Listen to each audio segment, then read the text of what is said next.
तर आजच्या लेक्चरमध्ये आपण बघणार आहोत details about your Arduino board. Okay, so यावरचे जे पण इम्पॉर्टंट कंपोनंट्स आहेत ते आपल्याला आता बघायचे आहेत. यानंतर त्याची इंटरफेसिंग, डिटेल प्रोग्रामिंग कशी करायची हे सुद्धा आपण बघणार आहोत.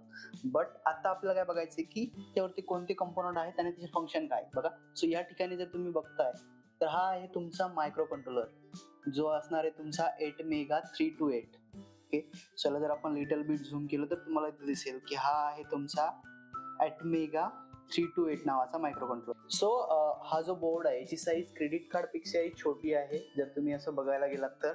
आणि याच्यावरती जे मेन कंपोनंट आहेत बघा, इकडे एक USB कनेक्टर आहे. हे जनरली USB टाईप 2 चं कनेक्टर आहे. सो हे जे आहे हे तुमचं पॉवर प्लस USB कनेक्टर आहे. ओके, सो ज्यावेळेस तुम्ही प्रोग्राम करणार, सो प्रोग्रामिंगसाठी तुम्हाला हे USB.2 चं कनेक्टर यूज करायचं आहे. आणि जर तुमच्याकडे डायरेक्ट तोच कनेक्टर असेल तर यावरून तुम्ही बोर्ड पॉवर अप पण करू शकता. म्हणजे इव्हन जर तुमचं प्रोग्रामिंग होत नसेल तरी पण तुमचा बोर्ड ऑन होईल. ओके, आणि एकदा का प्रोग्रामिंग झालं आणि तुम्हाला ऍक्च्युअल ऍप्लिकेशन मध्ये बोर्ड यूज करायचा असेल तर तुम्ही हा इकडे एक पॉवर जॅक आहे, हा वापरून तुम्ही याला बॅटरी किंवा एक्सटर्नल 12 व्होल्टचा अडॅप्टर कनेक्ट करू शकता. ठिकाणी जे व्होल्टेज रेंज असेल ती 7 व्होल्ट टू 12 व्होल्ट पर्यंत तुम्ही या कनेक्टरला देऊ शकता. त्यानंतर ऍक्च्युअल मध्ये जो तुमचा मेन मायक्रो कंट्रोलर आहे याच्यामध्ये आहे 8 मेगा 328 केलाय आणि हा DIP पॅकेज मध्ये म्हणजे ड्युअल इन लाईन पॅकेज मध्ये. ओके, सो जनरली दोन टाईपचे पॅकेज आपल्याकडे असतात. जसं की तुम्ही ऑर्डिनो नॅनो किंवा मेगा बघितलं असेल तर त्यामध्ये generally quad flat package use करतात. QFN त्याच्या चारही बाजूना पिन असतात आणि एकदम छोटंसं पॅकेज असतं as compare to this DIP. Okay, आणि DIPचा एक ऍडव्हान्टेजेस आहे की तुम्ही हा मायक्रो कंट्रोलर टोटली रिमूव्ह करू शकता कारण इथे त्यांनी IC बेस यूज केलाय.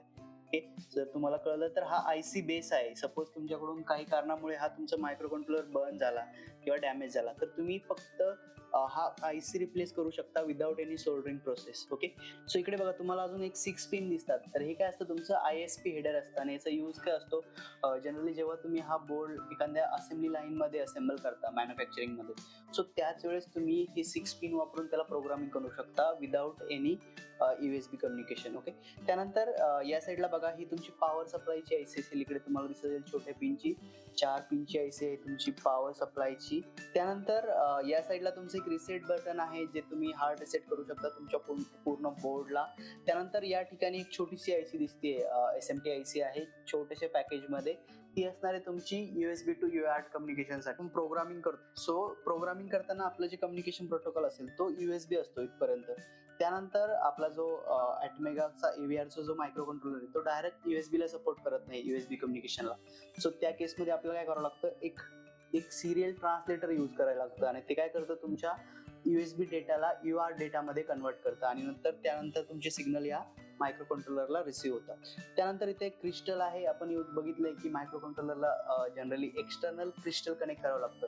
सो आपण बघितलेलं आहे की प्रत्येक मायक्रो कंट्रोलर मध्ये काय असतं की इनबिल्ट ऑसिलेटर असतं तुमचं, बट जे क्रिस्टल लागतं त्या ऑसिलेटरला त्याचं कनेक्शन तुम्हाला एक्सटर्नली कनेक्ट करावं लागतं. आणि त्याचं रिझन असं असतं की हे जे क्रिस्टल आहे हा एक इलेक्ट्रोमेकॅनिकल डिव्हाइस आहे आणि हा खूप बल्की आहे. त्यामुळे या डिव्हाइसला या IC मध्ये पॅक करता येत नाही, त्यामुळे आपल्याला एक्सटर्नली कनेक्ट करावं लागतं.